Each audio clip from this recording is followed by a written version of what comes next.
Welcome to Between Light and Shadow, the place where truth lives in the space between extremes. I'm Richard Ravenbrook, author, mystic, and guide on the path of balance. Here, we explore spirituality without fear, magic without illusion, and the deeper questions most are afraid to ask. This is a space for seekers, rebels, and most awakening to something more. So take a breath, step beyond the noise, and walk with me between light and shadow.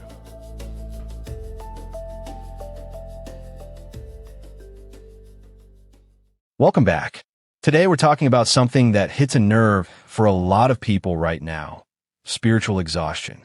That feeling of, I can't do another label, another side, another authority telling me what to believe.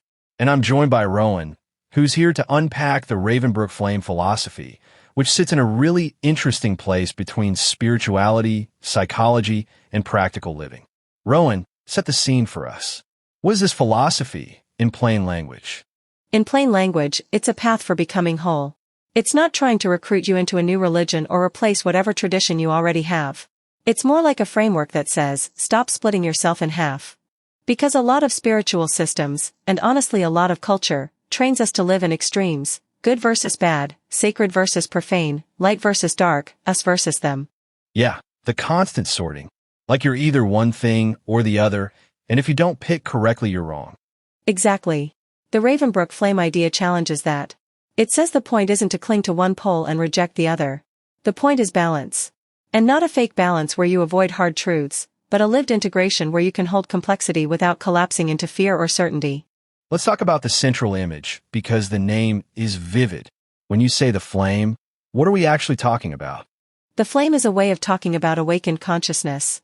That part of you that can see clearly and choose deliberately, instead of reacting from pride or panic or anger. It's the inner spark that can stand in the middle of your light and your shadow. Not denying your kindness, and not denying your strength. Not denying your compassion, and also not denying your capacity for boundaries and truth. So it's not be a perfect angel all the time. It's be awake enough to handle being human. That's a great way to put it. The flame is also about refinement. Fire changes what you bring into it. It doesn't always destroy, it transforms. So the philosophy treats life as a process of being refined into more wisdom, more integrity, more freedom. Okay, but I can already hear an objection. Some people will say, light is the goal. Love and compassion and forgiveness. Why complicate it by talking about shadow? Because light only can turn into a mask. The philosophy makes a pretty sharp point. When you chase light without self-awareness, virtues get distorted. Compassion without discernment can become enabling. Forgiveness without wisdom can skip accountability. Positivity without honesty becomes denial. Humility without confidence can become self-erasure. That one lands. I've seen people forgive their way into staying in harmful situations, then call it spiritual. Right. If spirituality becomes performance, it stops being transformation. The flame approach says real growth requires the full truth. Not just the parts you can post about. So let's define shadow, because that word can scare people. In this framework, what counts as shadow? Shadow is everything we've pushed away or hidden, sometimes for survival. Fear, grief, trauma, anger, insecurity. But also things people forget: your untapped power, your creativity, your unmet needs, your voice. The philosophy is very clear that shadow isn't automatically evil. Shadow is unfinished work. Unfinished work. That's so different from the moral panic version of shadow, where it's like, that part of you is a monster. And when we treat it like a monster, we usually either suppress it or project it. Suppression doesn't erase it, it just makes it leak out sideways. Projection makes it everyone else's problem. The flame perspective says the beginning of wisdom is the courage to face yourself honestly. So integration is the goal. But I want to be careful here, because integrate your shadow can sound vague. What does integration actually mean in day-to-day life? It means you stop trying to conquer yourself and start trying to understand yourself. That's a huge distinction. Every part of you is carrying information. Fear can be converted into awareness. Anger can be converted into courage.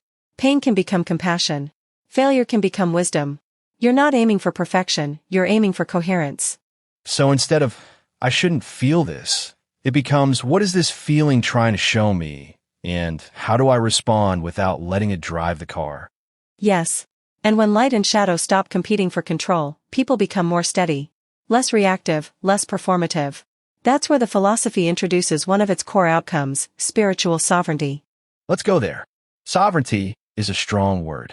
What does personal sovereignty mean in the Ravenbrook Flame Philosophy? It means your spirituality can't be borrowed. It can't be inherited. It can't be forced. You're responsible for your own inner life. That doesn't mean you can't learn from teachers or traditions, but you don't hand over your conscience. You question. You reflect. You use critical thinking.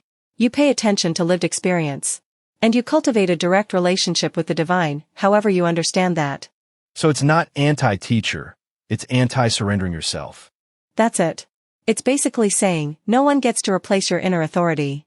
If a path makes you more wise, more compassionate, more balanced, more free, it's feeding the flame. If it makes you fearful, easily manipulated, hateful, or obedient without thought, then it needs serious examination. I also noticed it's called a philosophy, not a religion. That's intentional, right? Very intentional. Religions often gather people around shared beliefs. A philosophy gathers people around shared principles for how to live. Ravenbrook Flame doesn't demand you abandon Christianity, Judaism, Islam, Buddhism, pagan paths, or anything sincere. It's more like asking, does this belief or practice produce integrity and wholeness? Does it help you become more grounded and less divided inside? Which is honestly a refreshing filter, because it's practical. It's not, can you recite the correct statement? It's, what does this do to your character? And that leads into one of my favorite parts, the idea of the keeper of the flame. Yes, tell me about that. It sounds like a role, but not in a hierarchical way.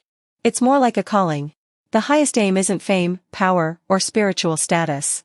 It's becoming someone who protects and tends the inner fire, in themselves and in how they treat others. A keeper chooses truth over the comfort of certainty. Character over appearance. Service over control. Growth over staying comfortable. Humility over ego. That line, truth over certainty, feels so relevant right now. So many people want a side and a slogan because it feels safer than nuance. And yet nuance is where maturity lives. A keeper understands leadership starts with self-mastery, not domination of other people. And the philosophy is blunt about this. If you want to change the world, start with the person in the mirror. Which brings us to the wider implications. This isn't just a private, sit on a mountain kind of spirituality. It's got social consequences.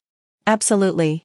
The premise is simple: more integrated people build more balanced communities. If leaders pursue wisdom before power, things go better. If people value truth more than tribal identity, unity becomes possible. And unity here doesn't mean sameness. It means you can have diversity without fear running the show. So it's a vision where compassion and accountability can coexist, where freedom of belief is protected, where people don't have to become identical to be treated as human. Yes. It's unity without erasing differences. And its purpose replacing division, because so much division is people trying to find belonging through opposition. Before we wrap, I want to circle back to the heart of it.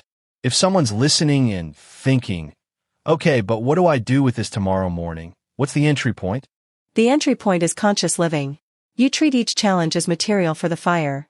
Each relationship becomes a teacher. Each moment of shadow, instead of being a reason to hate yourself, becomes an invitation to be more honest. And each act of compassion becomes another spark you add to the flame. So spirituality isn't escaping life. It's meeting life with awareness. Exactly. The philosophy keeps reminding you, awakening isn't about destroying your darkness.